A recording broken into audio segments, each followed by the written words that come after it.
सबको सादर प्रणाम, जय माता दी, हर हर महादेव। मैं आप सभी का छोटा भाई भोजपुरी गायक संदीप परदेसी, और आज मैं आया हूँ अपने प्रिय बहुत ही अच्छे म्यूजिक डायरेक्टर दीपक पटरिया जी के स्टूडियो में। बहुत अच्छे अच्छे गीतों का डमी दिया गया है। आइए, हमारे सर जी बैठे हैं।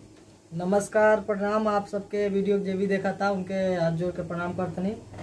देखिए, खाटी भोजपुरी ई भाषा हो, देखी जा हमने के तभी नहीं बोल पाए। अब नया नया धमाका करे के तैयारी होता। आप सब ऐसे प्यार दुलार दे। आई एगो गीत नया हमार सैड सॉन्ग आए वाला बा, जो ना एल्बम के नाम बा बेवफाई ने मारी है। उस गीत को गुनगुनाता हूँ, आप सभी के बीच में सुनाता हूँ।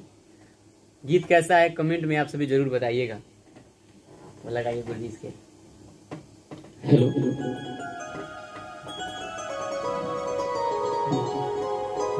सामने देखिए, कि मासूम दिल रोता है तिल तिल। लड़का वियोग में बा, अपने दोस्त बताओ था कि मासूम दिल रोता है तिल तिल, बेवफाई ने मारी है, मुझे दिल की बीमारी है, मुझे दिल की बीमारी है। यह गीत आप सभी को बहुत जल्द संदीप परदेसी एंटरटेनमेंट चैनल के माध्यम से देखने को मिलेगा, सुनने को मिलेगा।